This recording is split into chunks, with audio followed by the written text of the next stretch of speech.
Good evening. Thank you for joining us. I'm so happy to have you all join us for the second in our community discussion series. My name is Carrie Taylor, and I'm the director of Lippitt House Museum. And this year, we are very happy to use our community discussion series as an opportunity to commemorate the ratification of the 19th Amendment that extended voting rights to women in 1920. Now, the suffragists in the 19th and early 20th century advocated for changes for issues just beyond just the extension of voting rights to women. And one of the areas that they worked to reform was the prison system. And this was the inspiration for our theme that we'll be exploring this evening. Lippitt House Museum tries to promote civic engagement in all the programs that we offer, and we're very happy to once again partner this year with the Providence League of Women Voters on this series for the sixth year. Most of you should have received earlier today an email with an attachment that contains full of or brief bios of all our panelists this evening. So I hope you had a chance to review it. As you might have seen on the screen when you enter the webinar this evening, we very much want this to be a discussion, and so I encourage you to submit any questions you might have for any of the panelists using the Q&A option at the bottom of your screen. We're going to open with remarks from our panelists, and then at the end we'll have 30 minutes for discussion to answer your questions, and then hopefully some dialogue between the panelists as well. So I look forward to seeing your questions and hearing what everyone has to say after our speakers' remarks. So with that, I'm going to turn things over to our great partner, Liz Head, with the Providence League of Women Voters, who's going to be the moderator for this evening's discussion. So I'll turn it over to Liz now. All right, great. I'm now, I think, live and talking. On behalf of the Providence League of Women Voters, I'd like to welcome you to the second of our series on the unfinished business of the suffragists. This forum is on criminal justice reform, which was high on the agenda of Mary E. Jackson, a suffragist and a tireless leader for social justice. She also was a leader in the anti-lynching crusaders, and they were working to get Congress to pass an anti-lynching law, which still hasn't happened, really. She worked for the state and was president of the Rhode Island Federation of Colored Women's Clubs here in Rhode Island. Our speakers tonight, and you received a brief biography sketch of their with your invitation to the Zoom meeting. Dr. Jill Harrison, who will speak on the makeup of today's prison population. She is a professor of sociology at Rhode Island College. Next will be retired Superior Court trial judge Judith Savage, and she will speak on reforms in the criminal justice system at the court intersection, mostly at the court intersection. And finally, Mr. James Monteiro, Reentry director and founder of Reentry Campus Program, will speak on specific programs to help previously incarcerated people succeed on release. As Carrie has said, we have a Q&A. You have a Q&A in your Zoom or a chat function in your Zoom, and each speaker will speak for 7 or 8 minutes, and then we will take questions. All right, with that, we'll start with Dr. Jill Harrison. Hello, everybody. I'm honored to be here tonight, and I'd like us to take a brief moment to remember Justice Ruth Bader Ginsburg. She is a legal icon who fought for over 27 years on the United States Supreme Court, and indeed would be, is the leader for us and really focused on discrimination and particularly for women. And I'm very sad and honored to be a part of things and social justice change that she so much desired and she cared deeply about. So my task is in a very brief amount of time to talk about the causes and the disparities by race and gender. And this brings up the issue of bail. We need bail reform. Trans institutionalization, it's a big fancy word, but it basically means that people move from mental health hospitals to prison systems. And then ideas for a new beginning for social justice. And that's a restorative justice movement. And we've got little pieces of it here in Rhode Island. And I hope that with social change, we can create more of this to happen to serve our fellow brothers and sisters and our communities at large. Next slide.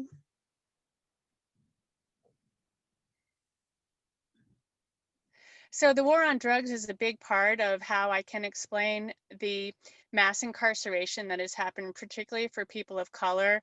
We can see, I think that slide speaks for itself, that 8 million people alone were arrested for marijuana possession.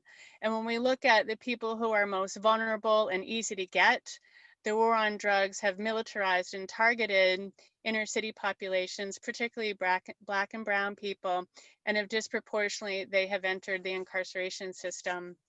Next slide. This graphic shows you, the very top line shows you the disproportion of African Americans and Blacks who have been incarcerated really in around 1987. So this was when mandatory minimums began to take effect.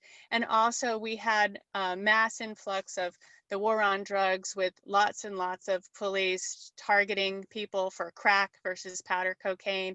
And there were huge disparities. The sentencing disparities were very different for people who were incarcerated for crack cocaine. It was thought to be as a black drug because it was linked to inner city violence and gangs, as opposed to powder cocaine, which was thought to be a white drug, and people were rarely incarcerated for that. But if you were caught with one or the other, your sentence varied greatly, and disproportionately poorer people, urban dwellers, Black and Hispanic, Latinx, all of these people were caught in this type of focus with our war on drugs. So we've got a couple of problems, and we see that the war on drugs hits families. It's not just a war on drugs, it's really a war on our families. We have mandatory minimum sentencing. We've got prosecution of low-level drug offenses, increased convictions for women who are sort of guilty by association. I should mention Breonna Taylor here as well, because this was also part of how she tragically died. And we just heard news this evening, as a matter of fact, that the police officer who killed her will not be prosecuted for her death. We also have the criminalization of women who have mental health and drug addiction issues. I work a lot in the prison, and women say that they self-medicate. They may take alcohol to bring them down. They may take a little crack or maybe even a methamphetamine to go up again. And so access to healthcare, particularly with the Affordable Care Act, really didn't happen to cover these things until 2014. So urban women of color have disproportionately been targeted and arrested and caught in this mass incarceration process. Next slide. So how do we get here? Let's look at the next slide and take a look at the scope of the pandemic, as I call it, of incarceration. Let's move forward, please. So this is a graphic that shows you that there's indeed a problem with bail, because if you can take a close look at that graphic, we have many, many people who are sitting in jail awaiting their pre-sentencing hearing. So this means they have not been convicted of any crime. This disproportionately affects women because women typically make less money than men and can't afford bail. So we have thousands and thousands and thousands of people with minor drug offenses all across New England and millions across the United States, in which they sit in jail, many of them unable to make bail, and in some cases have not committed a crime. Go on to the next slide. Here you can see a distribution of how there's a pretrial population, so there has been no conviction yet, and how it's disproportionately among African American, Black, and Hispanic people over the age of 15. So when you look at the total US population versus who is actually sitting in prison, you can see that is a Black and brown issue, and it disproportionately impacts urban dwellers and people who are situated in at-risk neighborhoods. Next slide. So we've got a couple of things that we need to do. If we're really concerned about social justice, we need to take a look at this. In 2020, 1 in 5 incarcerated people are in prison for a simple nonviolent drug offense. There are 120,000 people awaiting sentencing and remain in jails. And the problem with jails is they're designed for low-level offenders. They may be chronic drug addicts and may have some mental health issues, but there's essentially no treatment there. So the likelihood of repeat offending, the fancy word is recidivism, is that over 2/3 of state drug offenders released from state prisons will be arrested within 5 years, which means to say this prison to pipeline effect is really not working. There isn't any corrections, there really isn't any rehabilitation. Next slide. So one of the things that we've done that has caused this problem is that we dismantled state mental health and psychiatric facilities. Now, there are a lot of good reasons to do that, but when I work with correctional officers, they tell me all the time how difficult it is because the vast majority of their population, the people sitting right now at the maximum security facility, correctional officers complain to me all the time that they have mentally ill inmates, not necessarily violent inmates, but the combination is really, really difficult to manage, and they don't have the training for that. So what we've done is trans-institutionalized our mentally ill people with substance use issues from a prison, or excuse me, from a medical setting to a prison setting. And this is where treatment really isn't effective. We don't have the tools, and neither are the correctional officers able to work with this type of a population. And it puts them on edge. It's a very stressful situation for them. So let's move on. So state mental hospitals were closed to give people mental illness greater freedom, but essentially what has happened, and it's been an unintended consequence, it's increased the risk because they get essentially no care at all. Next slide. We can see this trans-institutionalization trend from the 1980s to 1990s forward. You can see how that graph just goes increasingly upwards and spikes upward as more and more people with mental health issues and substance use disorders are incarcerated. Next slide. This is also part and parcel of the substance use issue. Many inmates will tell me they self-medicate. So we can see that there are serious psychological issues in prisons and in jails. And with their repeat offending, we also see that they're not getting the treatment that they need, and they wind up back in prison again. So it's an ongoing cycle, and we spend hundreds of thousands of dollars, and yet we're still not creating a solution to the problem. Next slide. I want to point out that up until 2014, so very recently, substance use and mental health issues were not covered under Medicaid. They weren't designed for the prison population, and it was only in 2014 that the Affordable Care Act was applied, and we're still working on getting inmates, making sure they have healthcare coverage and insurance when they leave prison. So you can see how people were self-medicating and how difficult this problem has been inside, on the streets, and also in the prison setting as well. So no treatment for mental health or substance use disorders. Inmates say there's a long way to go. They're not getting the help that they need. Next slide. What can we do about it? There's an approach called restorative justice. In Rhode Island, we are doing something about it. We have a drug court, which is really great. But the focus on restorative justice is a total paradigm shift. The goal is that we start to think about our clients, not our inmates, but our clients differently, who are often in need of mental health resources. They're often in need of substance use resources, and treatment programs that really will work. Next slide. So this is from the Rhode Island Drug Court, and we've had 13 years of this. And one of the interesting things that we looked at with an honor student in our Justice Studies program at Rhode Island College was who was successful with drug court.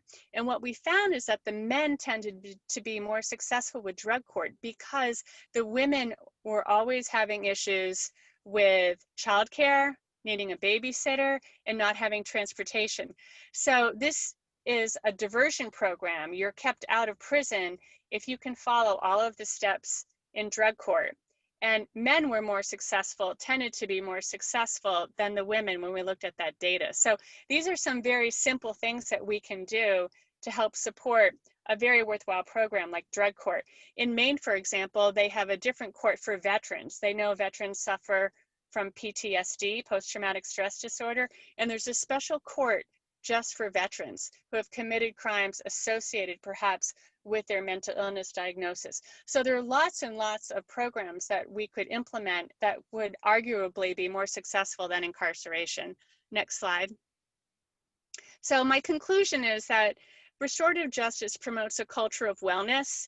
We need pre-arrest diversion programs with crisis intervention and training, community-wide safety net programs, and we need to fully fund community treatment programs.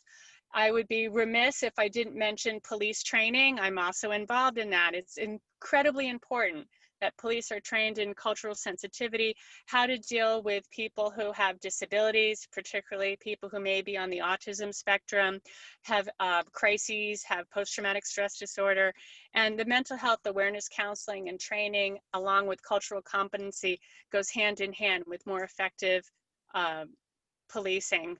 So we need to transform our prisons and jails by creating a culture of wellness and by offering more diversion programs. We need to make drug court available and make it work for everybody. It needs funding, and we definitely need to stop this war on drug policy that have militarized our urban police and have created this mass incarceration for people who have mental health and substance use disorders, particularly for women. And obviously we need bail reform. We have to stop using it to incarcerate the innocent and the nonviolent. And the last slide is to wrap up. One more slide, please. No, that's it. Questions? Thank you. I know I went over my time. It's a lot to cover, but hopefully you get some of the systemic problems that we have with who we're incarcerating and why those incarcerations are taking place. Thank you very much, Dr. Harrison. And now Judge Judy Savage will talk a little bit about the courts and the reforms in the courts, I think, and what she has been working on. Thank you. Thank you to Carrie and Liz and Kathy and Lippitt House and the League of Women Voters for putting together what is an important forum, obviously a topic of great importance, not only in Rhode Island, but nationally these days. And I'm thrilled to be here with Jill and with my good friend James, who I have to say right off the bat, James had a lot to do with fueling my passion for criminal justice reform. And it's pretty emotional to see him tonight. I haven't seen him for a while, but he's doing amazing work in the community. And I think about you every day. I want to mention Breonna Taylor and Justice Ginsburg as well. There's a lot of unrest again in Kentucky tonight. And it's just one more reminder for all of us of how much the issue of systemic racism still permeates our system and what our responsibility is as a whole community to deal with these issues. And I really want to thank those of you who are tuning in. I wish I could see you and know you and greet you and talk to you afterwards and all of that. But you're not turning away by being here. You're turning toward the issue of injustice. And that is very gratifying to know that you are. I also want to give credit and bless Justice Ginsburg. She's lying in state at the moment in the United States Supreme Court. It's amazing to me that here she is in that state, if you will, 100 years after women secured the right to vote. And she was in Rhode Island 2 years ago. We were really lucky to have her here. And she came down to the law school at Roger Williams and had lunch with a few students and a few faculty members. And I was there, and she was surrounded by students. It was important to her and important to us that the students got to know her. But a couple students had to bounce off to class at the end, and there was an empty chair. And I said, I'm going for it. And I went over and I sat next to her and I put my hand on her knee. And I didn't even know what I was going to say. And I thanked her. I thanked her for what she had done for so many women in this country and for equality and justice. And then I found myself talking to her about criminal justice reform. And I thought about that this week. And she was a good judge. She remained impartial. She didn't respond. She didn't show any facial expressions, but she listened. And I'll never know if that made a difference. But the fact that she listened was really important to me and important to this work. And I think that the other thing that's important, and I think a lot these days with COVID, about our prisoners, about everyone who's sitting out at the ACI, about people who are incarcerated around the country. Think about how all of us feel. We have our freedom, but we don't feel that we have our freedom. We're kind of locked inside in many ways. We're kept from hugs and greeting people and seeing people. And we carry fear and we worry about our health. And just imagine if you were in a place where you couldn't take protections for yourself and you had to live with the prospect that being in a group congregate setting like a prison was putting you at risk. And, you know, 125,000 prisoners in this country have gotten COVID, and over 1,000 have died. And so in many ways, even people, minor offenses that people are serving time on have turned into death sentences. So I think we need to think about the people. And what I've found in this work is that that's what often is hard. There's a lot of data and there's a lot of statistics and there's a lot of reform initiatives, if you will, that have labels. And we talk about criminals and prisoners and inmates, but we don't put faces on them and we don't name them. And I think that's what we're starting to do. That's what is happening with the Breonna Taylors and George Floyds of the world. It's why you hear the cry, say their names, because we need to put a face on criminal justice reform at every turn. And I think that what has given me the passion for this work, and I'll tell you briefly, I walked out of the courthouse after over 20 years of sitting as a judge, and I had no plan. And I told people, and even said publicly at the time, I quoted Martin Luther King, and I said, you know, have faith in taking the first step. You don't have to see the whole staircase, just take the first step. Well, I didn't know what that step would be. And I didn't know that I would be drawn back to the system. I really didn't. But I read The New Jim Crow and I was off and running. And when we got together at Roger Williams and hosted the Mass Incarceration Symposium in 2015, where James sat on the stage and spoke to almost every judge in the state of Rhode Island. And it was so powerful. And the work really turned at that point for me, because the need for reform came into the system in a way that was really important. And I take a lot of hope from all of this, because I think at this point, you know, I think about marriage equality, and I think about how fast it moved, right? And it moved fast because people got connected to people who were, you know, had different preferences and different lifestyles. They got to know gay people, and it really changed fast. And so I'm hopeful that it's this getting proximate that Brian Stevenson talks about in Just Mercy.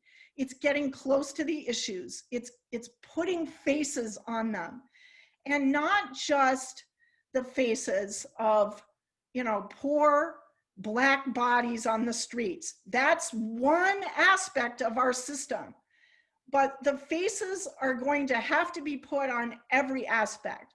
On what is, you know, when you talk about bail reform, what does it look like to not have bail reform? What does it look like to cycle in and out of the ACI? What does it look like to be a woman in prison, who I taught several months ago before COVID? And I sat there with this group of women, and they all had histories of addiction, many of them mental illness too. Most of them had children. They wanted to be educated. They wanted to see their kids. They were in so much pain. And there was one woman who stood up to address this small class, and she said, "I can't do this. I have never spoken in public before." And all of her peers surrounded her, and she stood up and she spoke for the first time in her life. And that's the work, some of the work that James is doing. It's education. It's taking people where they are, but these are our teachers. Our teachers are not the Judge Savages of the world. The teachers are the people who have lived in this system, experienced it. I've worked with ex-offenders who have gone into our high schools and into our elementary schools and connected with our kids in a way that no teacher ever has, because the kids understand the life of an offender, and the offenders understand the lives of some of our kids.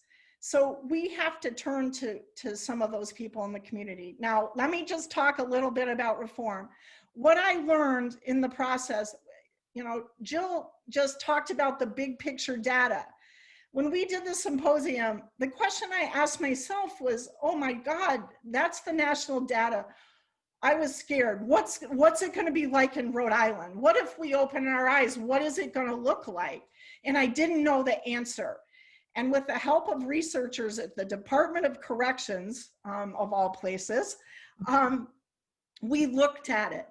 And what we saw was that we're better with incarceration than most states in the country. And I'm not saying that that says everything, but our probation rate was almost the worst in the country.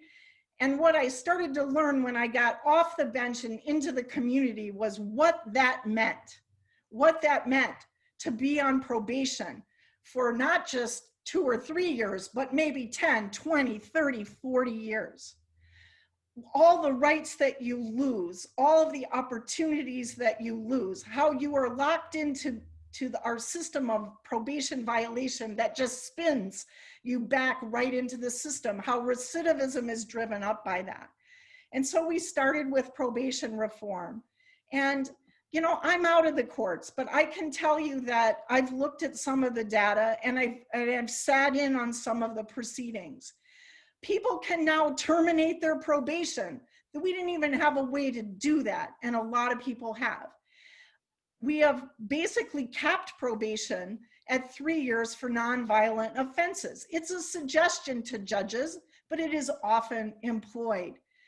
And the data I saw recently was that we were in 2015, we had 24,000 people on probation in Rhode Island, and now we're down to about 16,000. It's still a big number, but that's a huge difference in people's lives.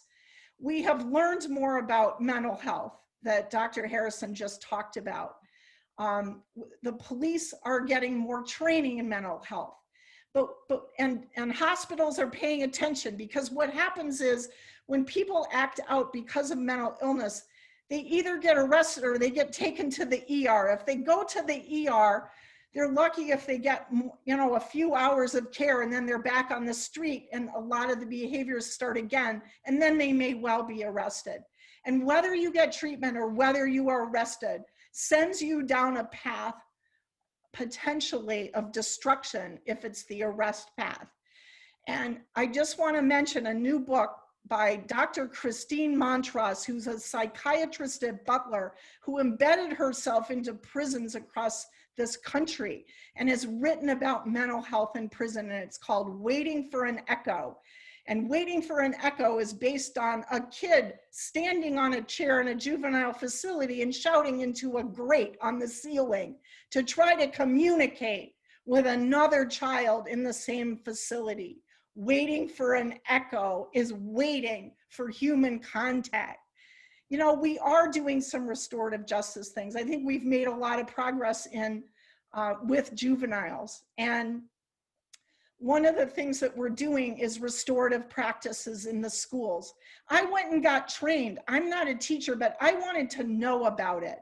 How do you deal with kids acting out in a restorative justice way, in a kind way instead of a punitive way? But when we look at all of the racial data, which is and this is what happened to me in 2015. When we ran those numbers in Rhode Island, and I saw that 1 out of every 6 Black men in our state over the age of 18 was on probation. I was in a room with people from the system, judges, prosecutors, defense attorneys, police. And there was an audible gasp that could have been heard around the world, because when you're in the system, you don't necessarily see the big picture. And that's what I learned.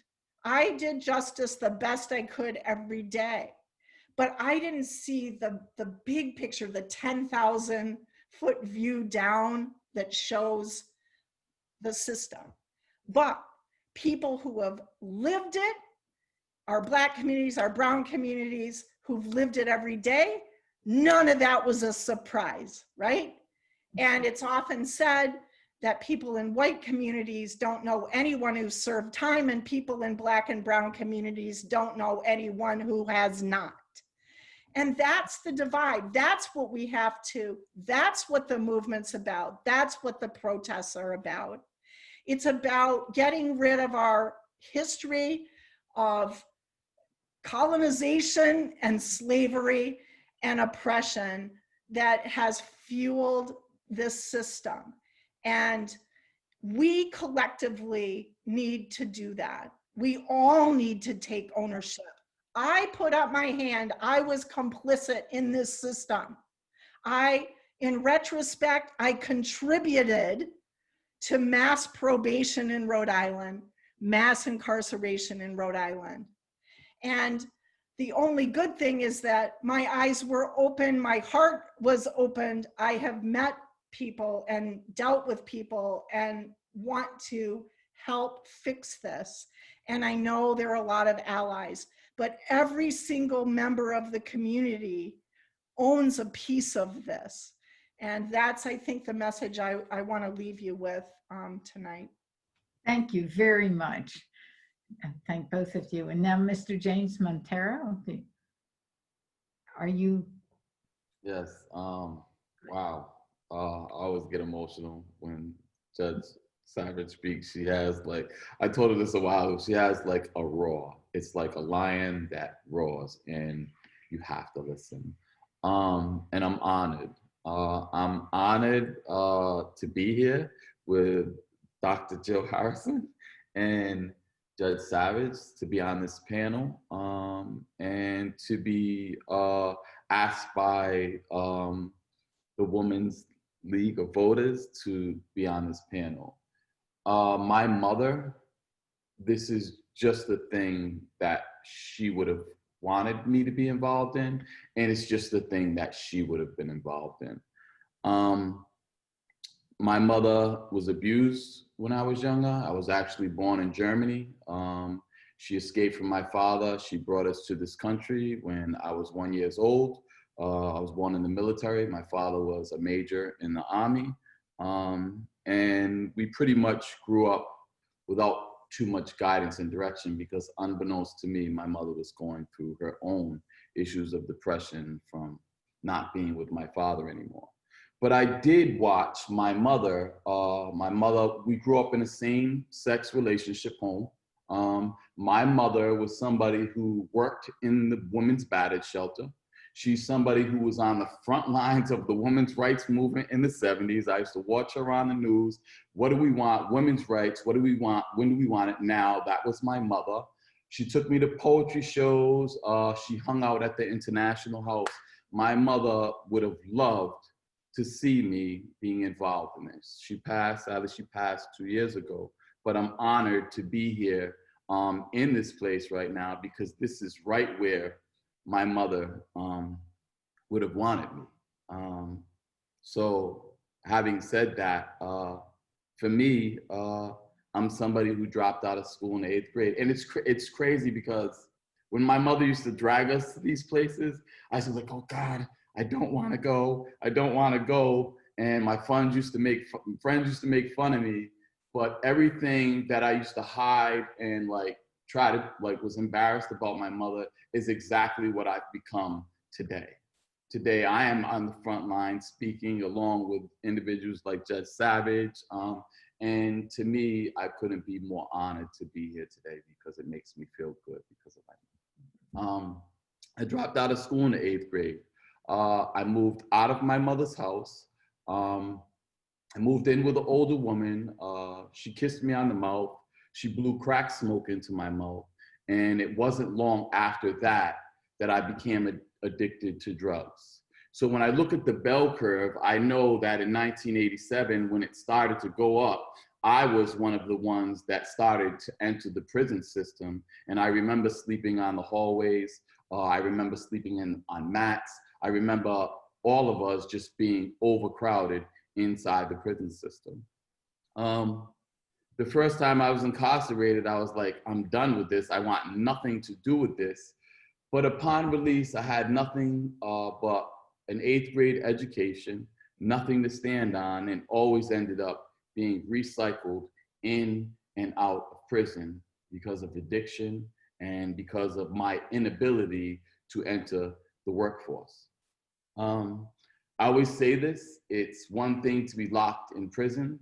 It's entirely another thing to be locked out of society.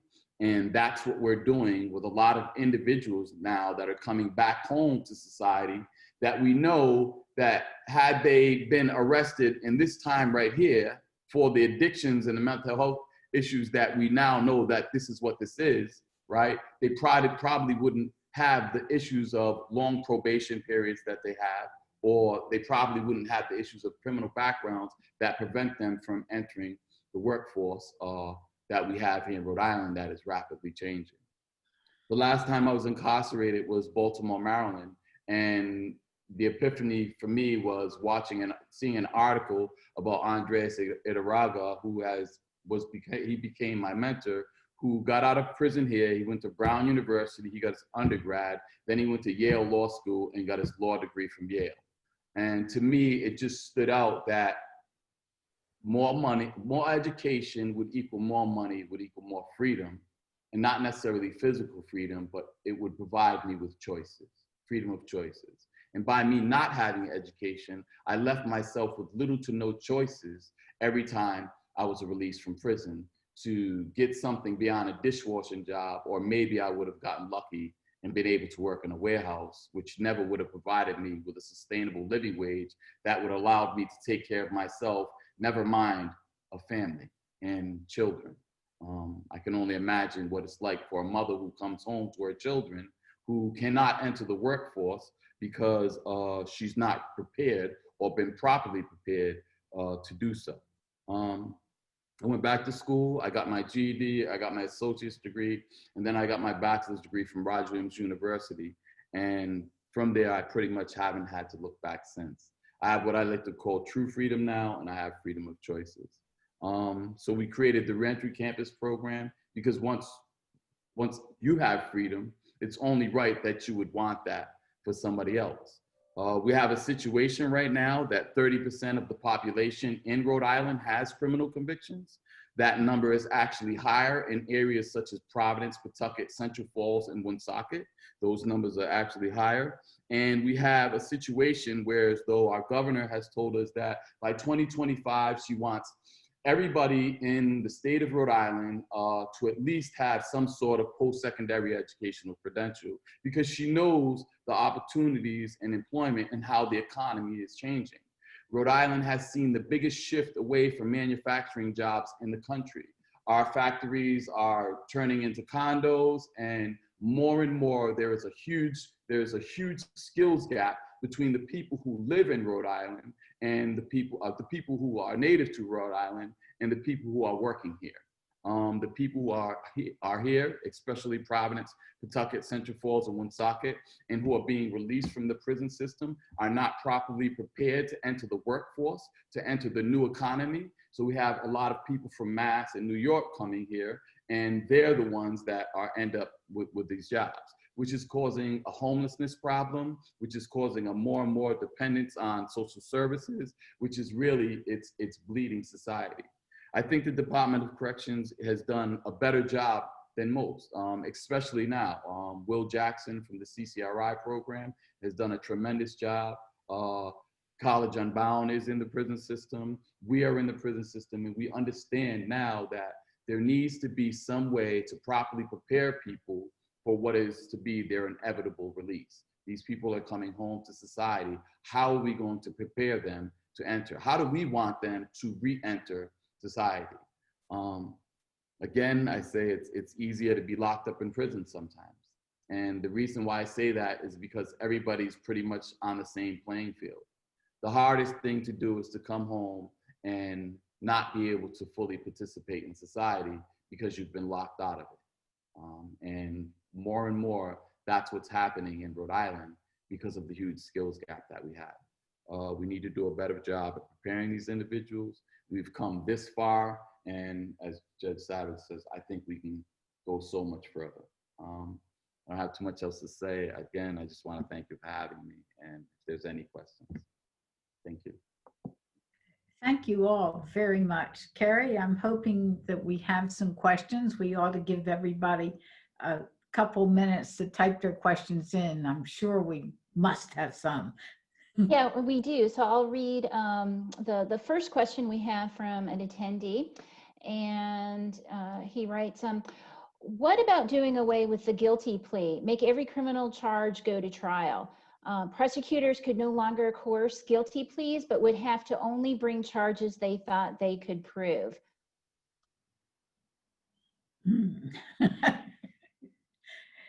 Who wants to take that? Judge Savage, is that one of your things? I can answer it from a restorative justice perspective. Okay. The idea in restorative justice is that you work with the offender, the victim, and the community. And so there's an automatic requirement that there's some level of guilt. But the idea is that you restore justice, you restore the community, you restore the victim or their family.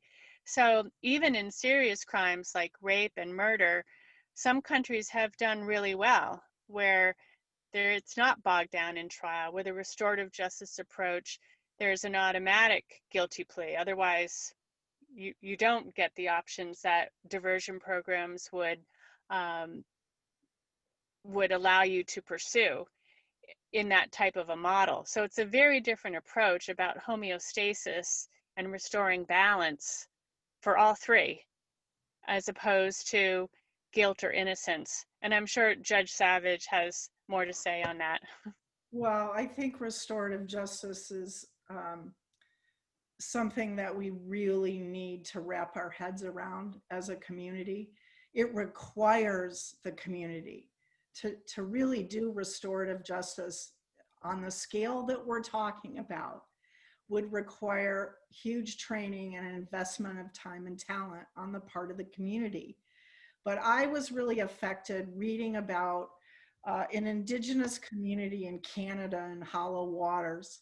And the prosecutor who had that community in his jurisdiction was met with resistance by the community. They came to him and said, we have family violence everywhere. It's in multiple generations, but the Western system of justice is not ending that cycle. And people are going off to jail and getting more damaged and coming back. And their recidivism rate was 83%. So they came to him and they said, could we try our ways? And he had thrown up his hands. He didn't know what to do. So he said, I have nothing to lose. Go for it. Well, their ways, their indigenous ways, were a form of restorative justice. Mm-hmm.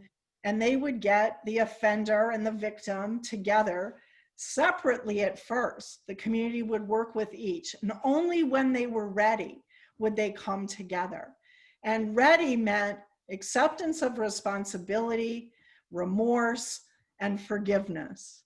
So, and they did this, and very few cases ended back up in the system, and the recidivism rate dropped to 13%.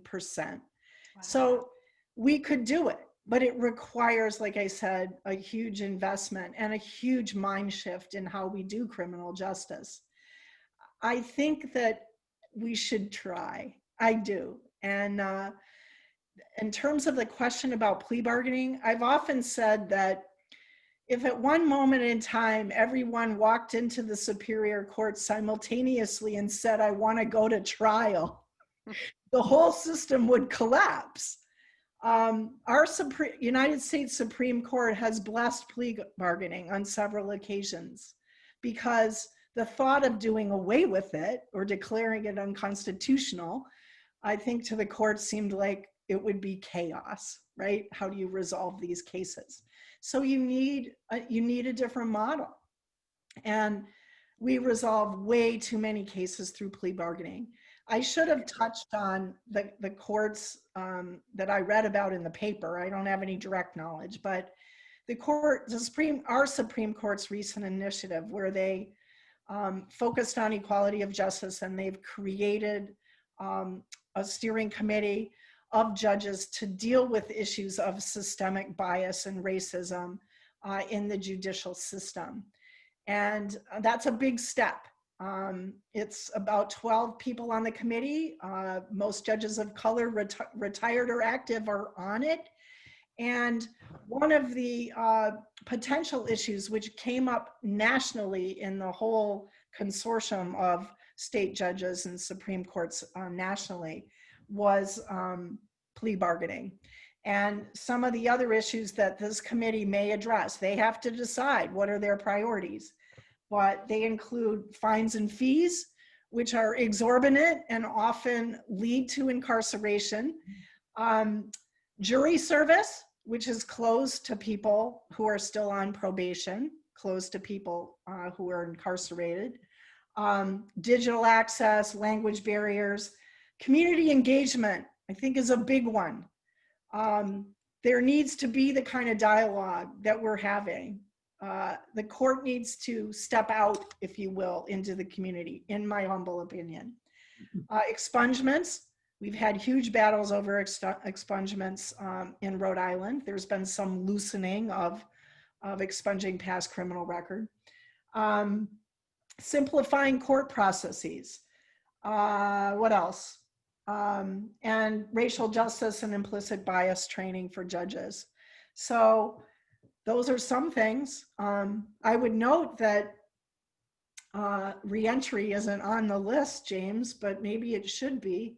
It's a big one, but at least the court is going to engage in some self-reflection. Thank you very much. Great. We have a couple of questions for Mr. Monteiro. Question is, how do you propose that we give inmates workforce skills? And then related to that, as someone else wants to know, what is the best steps for someone who wants to get involved with the Reentry campus program? So I think this is a a great question for you to address with the audience right now. I think one of the most important things is we have to get away from the notion that we just leave people in prison and then wait till they get out and then try to help them get into programs or training or something. If we've done that, we've already missed the opportunity, because people's minds are most relevant, are most accessible to change when they're sitting inside the prison system. That's when you have a most captive audience. So I would say that it needs to begin inside, and those relationships need to begin inside, so they can successfully transition out. For me, reentry, discharge planning, if you want to call it, started the day I got sentenced. It started that I needed to make a plan, because I knew I was going to do this much time, and I needed to have a plan. How was I going to be prepared, not to get out of prison, but to be able to stay out of prison? And I think the Department of Corrections is actually having these conversations now. COVID has exposed a lot of what we don't have. And a lot of the programs actually shut down in prison because of COVID. Stuff had to go in through the mail, service providers were not allowed in. And in a world that's becoming more and more like technology based, we need to provide some sort of closed system access to prepare these individuals inside prison to technology. Be it that they learn how to send an attachment to an email, or be it that they learn how to type, or they learn how to navigate the computers. A lot of individuals are coming home and they do not know how to navigate. They don't even know how to make an attachment to an email or upload a resume. And these are things that, these are skills that should be taught. Also, what's happening now is that this should be driven by employers.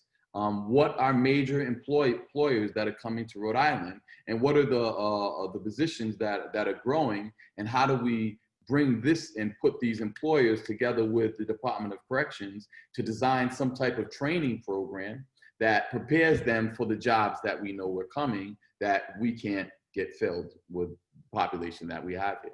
So I think we just need to make sure that whatever we're doing starts inside prison, is accessible to people in prison. If we have a prison population of 2,000 and we only have availability of 400 inmates to take programs, at some point, who has access to this and who doesn't? And usually what ends up happening is the individuals that have access to programs or college programs are the individuals who have resources, and the individuals who don't, who probably need it the most, end up not getting it. As far as the Reentry campus, how you can get involved, basically you can write us. A lot of the individuals that we have applying to us just write us. My office is at the Dix building in the Department of Corrections. They can write me, or we have our new office on 500 Broad Street. And the reason why we put our location here is because 30% of the population that comes home from prison comes right in this surrounded area. And we need to make the connection between what's happening inside and what's happening out. So this is like a hub for us that captures people that are coming home and directs them into services or programs that they started behind prison walls and would like to finish upon release. Most people won't finish the programs they start, especially college programs behind walls, but we need to do a better job at making sure they finish. There was a study done, it was by an organization Van Jones had created. I think it was, I forget the name of it, but it said 67% of the people that are incarcerated reported wanting to return to school, be it high school, be it college, upon release, but only 27% were actually able to. And to me, what this says is it's not a lack in desire for these individuals that want to be productive members of society. More so, it's a lack in a pathway towards being able to. So we need to make a better connection between what's happening inside and out. Right. I'd like to add to that. I wholeheartedly agree. And I'd like to add to that we could incentivize businesses to hire people, and that could just be internships that are unpaid or paid. And there has to be a way, again, to connect people who are in the process, clients, I like to call them, clients who are leaving incarceration. There was a wonderful mentoring program that was part of the women's program many years ago, probably 10 years ago. And the women really enjoyed it. And there were individuals from the community who were allowing people to essentially job shadow them and give them some idea of what it'd like to work and become part of a part of a community that's functioning and thriving. And sadly, they ended that program. They couldn't justify, even though it was done with just volunteers, the DOC decided they could not justify continuing it. And it really only hired one person who coordinated the volunteers coming in. So I wholeheartedly agree and support this notion of what's happening on the outside also has to happen on the inside. And even just changing our view that these are clients, these are people we need to serve, and the community and the clients can interface with one another in very straightforward ways. It's amazing what Zoom has done and the community has done for kids to job shadow and to train and to interview people. And because we have the technology, we should definitely be providing that to our clients inside the walls of a prison or jail. Thank you. Carrie, is there another question or do we have time? You're on mute, Carrie. I clicked, but not well enough. I have a question, a kind of more general question that someone's posing to the panel. What's your response to what we keep being told, which is that, quote, there are just a few bad apples within the police? At what point do you think police acknowledge that there is systematic racism and that the system is the problem, not individual people? Oh boy. Well, my 2 cents is that law and order comes from systemic racism to begin with. You don't have to go back too far with Jim Crow laws that really extended into the 1970s, where law and order or policing was responsible for the oppression and suppression of people of color. And so our current policing has inherited that history. And whether an individual police officer feels differently or not, when you put on that uniform, you inherit that baggage and you inherit that history. On the other hand, we shouldn't be militarizing our police, and going to a quasi-militaristic training program really doesn't allow them to become effective communicators and understand the complexities of the community they're serving. So there are myriad approaches that have to happen. But I think the baggage of law and order and what happened with the institution of policing and the horrid racist history that comes with it is part and parcel of the inflexibility that the system has to adapt and change and to be better servicing as peace officers their community. Another comment? James? I guess for me, I today I was just thinking of this, and I wholeheartedly agree with Dr. Harrison. The approach is somewhat I don't really subscribe to it too much. I don't agree so much with defunding the police. I think, and I'm somebody who's caught up in the criminal justice system. I think there's been a situation where as though it's caused the community to go against the police, and the police now they're trying to deflect what's happening with the community, when all actuality, it wasn't the police that created this problem, it was politics that did. And I think the real issue is not within the police department. I think it's the politics that created the situation within the police and gave them certain powers that they didn't have prior. And also with the prison system, that wasn't an increase in crime, that bell curve, that was also politics, where there was a change of law. If we worked on fair chance licensing to help get fair chance licensing passed. Judge Savage worked on, we changed the probation system, but there were so many laws that were introduced in between then that actually set us backwards. And until we address the root of the problem, and I think the root of the problem is at the State House. I think that's where we need to address this issue, opposed to putting police against community and community against police. I know from, I'll ask Judge Savage in just a second, but I know from my experience, quite often I've, at least in the past, I found that communities of color are actually more concerned about crime than maybe some of us who live on, say, the east side or something like that. But that's just a comment, that's all.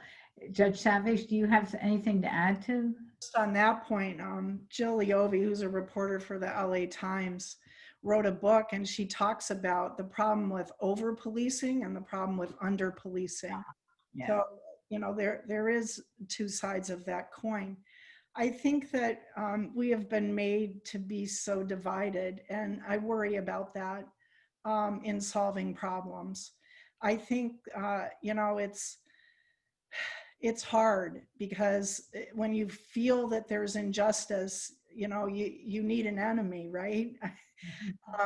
Just like what got us to where we are was fear of other, fear of crime, all of that got us to mass incarceration.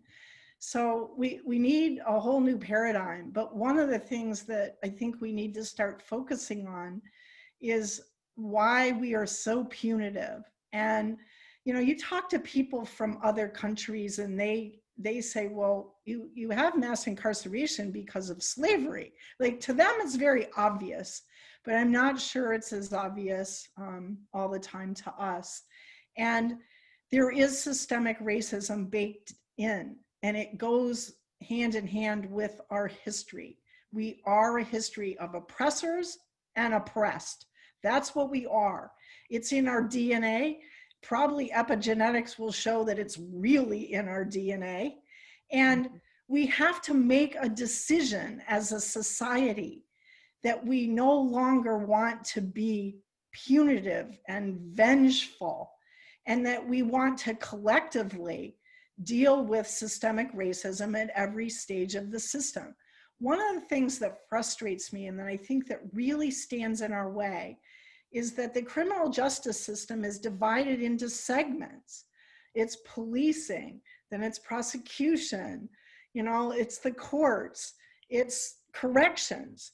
And these pieces don't always communicate or hold each other accountable. And I think we have to look more at the whole, and every piece of the system has to begin holding every other piece accountable. In addition, I think there's a human element to this that is really important to not lose sight of. And I'll give a little example. When I was attending Rhode Island's hearings on solitary confinement, there was a lot of concern about solitary confinement of the severely mentally ill. And we have a really big problem with that because of deinstitutionalization in the 60s and not supplying treatment in the community that we needed to. And I listened to the hearings and the testimony and all that, and I was walking out and I bumped into a correctional officer who flagged me down and said, you know, I understand what you're doing, and just kind of had his back up and all that. And I said to him, well, how do you think the brotherhood and the correctional officers deal with having to supervise the severely mentally ill day after day after day, year after year in the prison? What does that do to them? And he broke down. And so we ask a lot, right? We ask a lot of the police. We ask a lot of corrections. We have created this system that has done a lot of harm, not only to the people caught up in it, but to everyone else in the system who is responsible for perpetuating it. So that's, I think, what we need to come to grips with. And, you know, Michelle Alexander wrote very recently that the countries with the biggest problem with mass incarceration and the punitive measures that they take with kids, with adults, are the countries that are the most diverse. So it goes back to this fear of other, this hate of other. You know, it's why Norway's prison is often revered as a model for humane incarceration. Looks more like a college campus. And the whole country is invested in making prisoners successful. But that's a cultural conversation we have to have. Great, thank you. I think we've got time for one more question before we kind of try to wrap things up. And this question actually has to do with voting. About 15 years ago, voting rights were restored for people coming out of prison. Do you think those voting rights are being supported and exercised? Are there things that we need to do to improve voting access for that population? Well, as legal voters, I can answer that I don't think many previous felons who have served their time and have their voting rights restored actually know that they are restored. In fact, we met somebody in Central Falls last year, last election cycle, that said, well, I can't vote. I've been in prison. And we said, no, well, if you've served time, are you free of time, probation, and all that stuff? And he said, have you completed your sentence? And he said, yes. And we said, see, you can now register to vote. And he took his groceries home and came back to. The thing about the prison system here in Rhode Island is that people who are housed we're one of the prison systems in the country that everything is housed under one thing, whereas the intake and the sentence population are all under one Department of Corrections. People in the intake who are not sentenced actually have the right to vote. People who are sentenced at the ACI for misdemeanor crimes actually have the right to vote. It's the accessibility, like they would have to do mail-in ballots. We have to find a way. And actually, there's only 2 states in the country that you can actually vote in prison. It's Vermont and Maine. Which, yeah, those individuals incarcerated, but those prison systems are actually, you don't really see a lot of minorities in these prison systems. And the further and further you get down to red states, you see that voting rights for people who have been incarcerated are actually more and more restrictive. Florida, just people got the right to vote, but at the same time, there's been a monkey wrench thrown in that. And now I think there's like, you have to pay or something. You have to clear your fines now. Right. I think here in Rhode Island, we need to find a way to bring the ballot to the people incarcerated.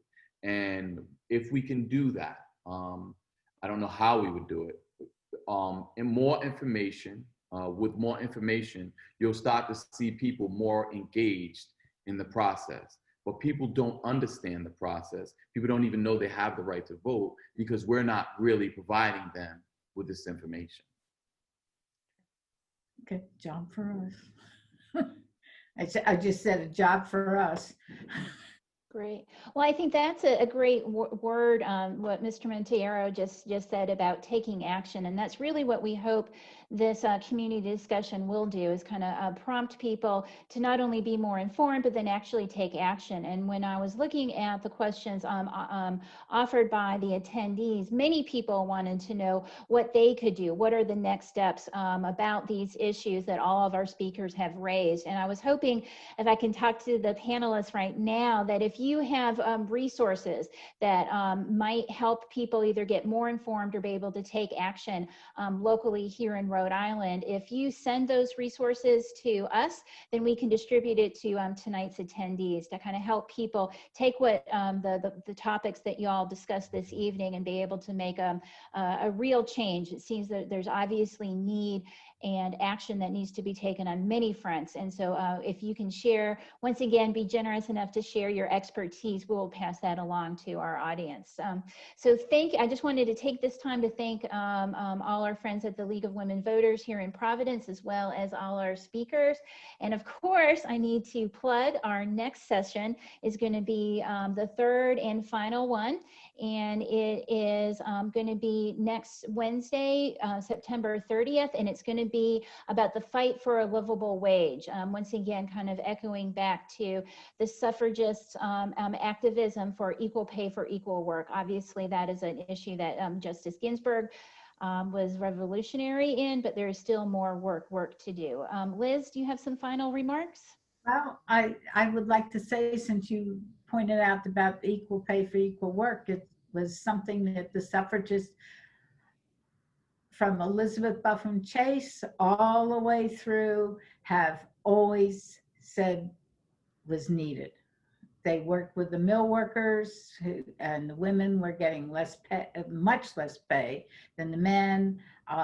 Lucretia Mott taught at a school in Connecticut. She got half the salary of somebody else. So they realized this inequality. And the person I mentioned at the beginning, Mary E. Jackson, worked for the, what is now the Rhode Island Department of Labor, but was then Industrial Statistics or something like that. And she wrote some magnificent pieces about why women needed to vote and why and how much they needed to have equal pay for equal work. So we'll continue that discussion next week. And Well, thank you so much to everybody. Anybody else? Well, great. Thank you so much. If the panelists can just stay on just for a quick moment, we'll say goodbye to all our attendees. And thank you to all the attendees who were able to attend. So thankful that we can still get together, even if it is via Zoom. And I hope we'll see you again next Wednesday. Thank you. Thank you. Thank you.